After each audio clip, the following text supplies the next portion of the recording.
ஓம் சாந்தி.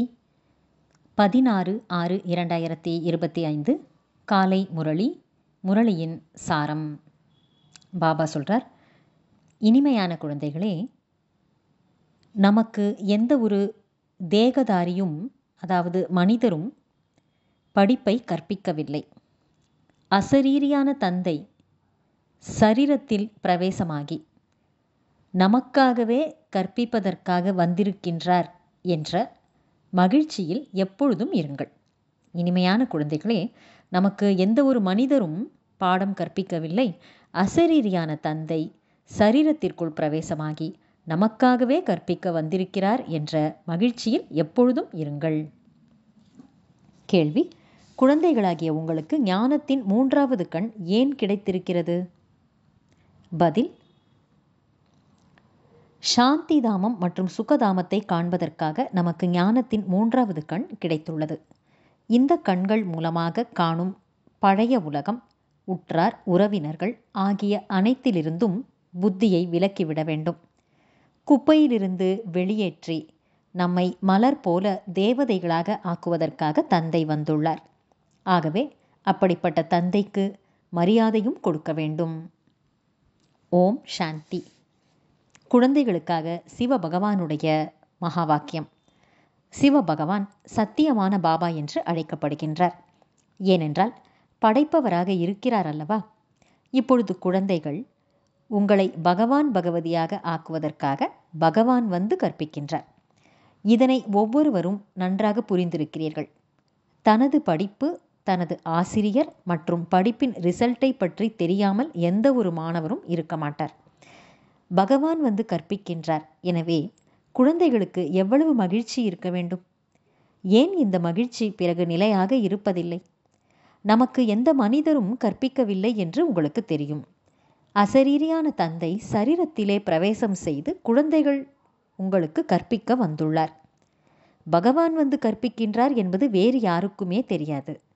நாம் பகவானுடைய குழந்தைகள். அவரே நமக்கு படிப்பை கற்பிக்கின்றார். அவரே ஞானக்கடலாக இருக்கின்றார் என்று நீங்கள் அறிவீர்கள்.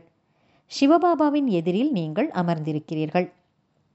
ஆத்மாக்கள் மற்றும் பரமாத்மாவின் சந்திப்பு இப்பொழுது மட்டுமே ஏற்படுகிறது. இதனை மறந்துவிடக்கூடாது.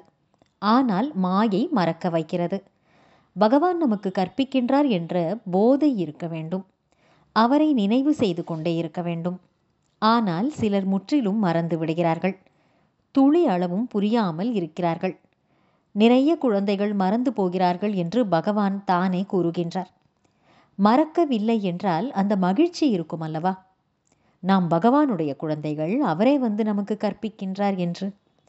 ஆனாலும் மாயை அந்த அளவு சக்திசாலியாக இருக்கிறது.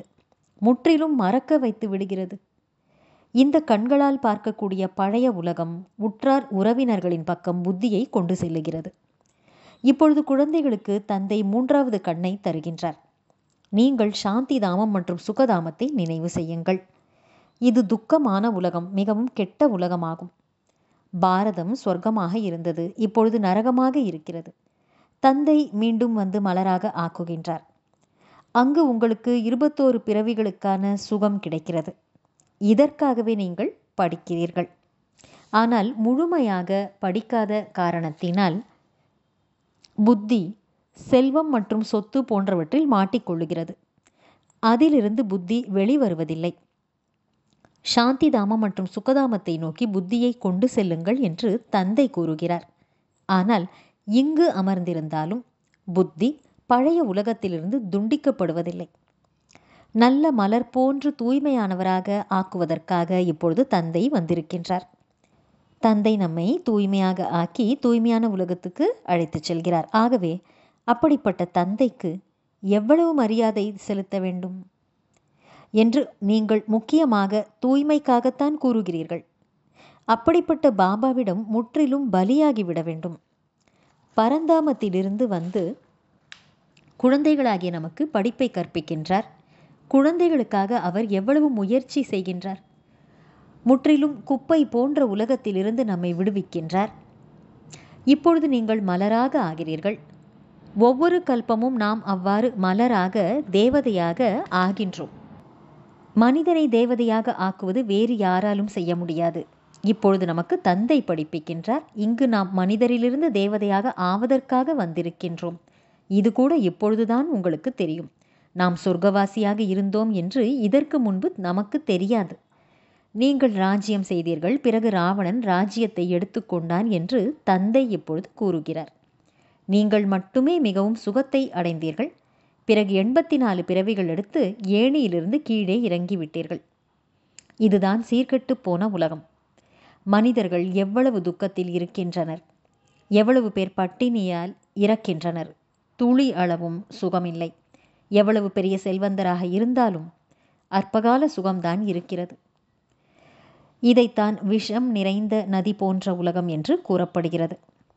சொர்க்கத்தில் நாம் மிகவும் சுகமாக இருப்போம். இப்பொழுது நீங்கள் கருப்பான நிலையில் இருந்து அழகாக, அதாவது தூய்மையற்ற நிலையிலிருந்து தூய்மையாக ஆகிறீர்கள். நல்லது. தாரணைக்கான முக்கியமான சாரம்: 1. பாவங்களிலிருந்து தன்னை பாதுகாத்து கொள்ள வேண்டுமென்றால் புத்தியின் அன்பை ஒரு தந்தையிடம் ஈடுபடுத்த வேண்டும். இந்த அழுகிப்போன சரீரத்தின் மீதான அபிமானத்தை விட்டுவிட வேண்டும். 2. நாம் போர் வீரர்கள் என்ற நினைவில் இருந்து மாயை என்ற எதிரியின் மீது வெற்றி அடைய வேண்டும். அதை பற்றி கவலைப்படக்கூடாது. மாயை இரகசியமான ரூபத்தில் பிரவேசமாகின்றது. எனவே அதனை கண்டறிந்து தன்னை பாதுகாத்து கொள்ள வேண்டும். வரதானம்: மனம், சொல் மற்றும் செயலில் முழுமையான தூய்மை என்னும் மதிப்பெண்களை பெற்று நம்பர் 1 கீழ்ப்படிந்த ஆத்மா ஆகுக.